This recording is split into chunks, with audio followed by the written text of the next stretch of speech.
So I'd like to introduce another ally of ours, someone who I believe a former professor.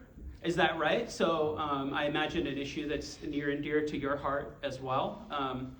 Somebody who we're very happy to have on our side, and I know is going to stand with us to push that for what we deserve, a voice at work. So Lieutenant Governor Ghazal Hashmi, can you please join us?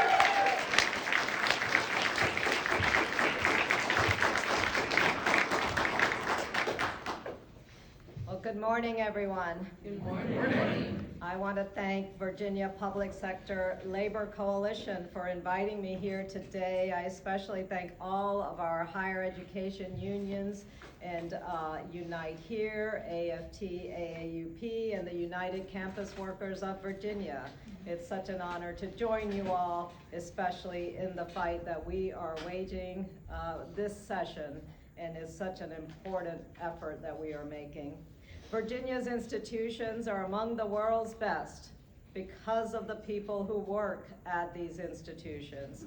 Whether it's in the dining halls, the dorm rooms, the various facilities, or the classrooms, colleges and universities such as William and Mary and CNU depend on the excellence of all their employees. This excellence is visible in the teaching, research, mentorship, and opportunities that are made available to students by faculty, tenured and non-tenured, full-time and adjunct. This excellence shines in the immaculate buildings and the beautifully maintained grounds. This excellence is apparent in the work of the dining room staff who show up every day to provide meals, breakfast, lunch, and dinner, and who cater the meals that are offered to the visitors, board members, and distinguished guests. Our critical workers take pride in what they do. You deserve a seat at the table and a voice in the decisions that are impacting access to fair wages, worker protections, and meaningful acknowledgement about the value of the work. As a former college professor myself in the community college system, I know what it's like to teach a heavy 5-5 load. As a former adjunct professor, I know what it's like to teach multiple classes at different institutions to cobble together a slim salary. As a woman who faced a challenging and risky pregnancy, I know what it's like to be placed on bed rest as an untenured faculty member and to lose both salary and benefits at the most critical time in my life. My experiences in the college classroom began well over 30 years ago, but we have actually seen very little movement forward.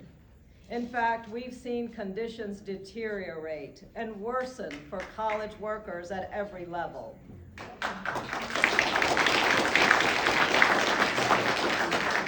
Adding to economic hardships, we face an escalating assault by Donald Trump, his billionaire cronies, and the spineless Republicans in Washington who are charging directly at our institutions of higher education. The Trump administration and a Youngkin-appointed board of visitors forced out UVA's president. Why? Because the university was trying to address generations of policies that disenfranchised, alienated, and barred education and economic access to women, minorities, and marginalized communities. The Trump administration and a Youngkin-appointed board of visitors attempted to do the same with the president of George Mason University. It ultimately failed because of collective action.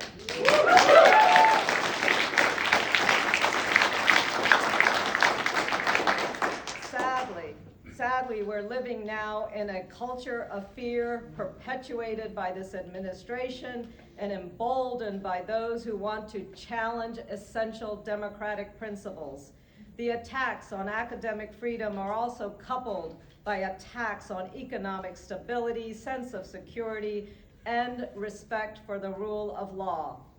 Just this week, tenured faculty at Virginia State University were fired without due process when funding was cut for their positions.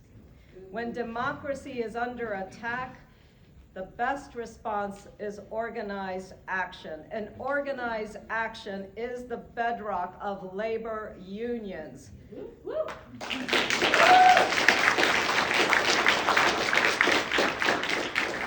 For all these reasons and more, we need the protections that can be provided through collective bargaining. Collective bargaining can help to empower adjunct faculty, graduate teaching assistants, and staff that are not making a living wage and who lack the basic protections and benefits.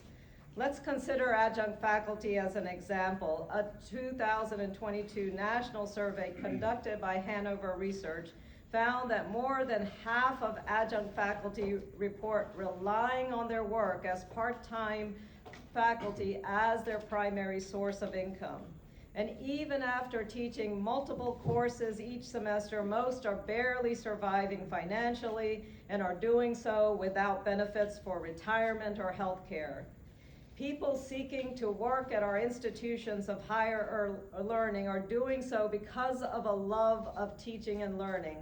Our dining hall staff, our housekeepers and maintenance workers, our campus security officers, these are all a part of our institutional family. They create the environment that welcomes students and that creates a home away from home. And please know, I have been watching and listening to your stories. I am inspired by what you do and what you've shared with such courage and conviction. That's why I'm proud to stand alongside you and alongside working people all across Virginia, calling for a collective bargaining bill that includes all workers.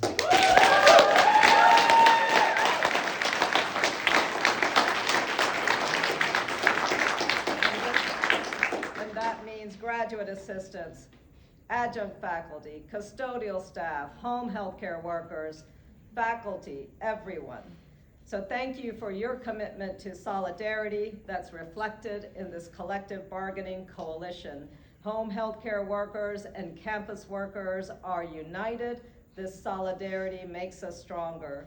In the last several years, Virginia has been designated as the best place to do business.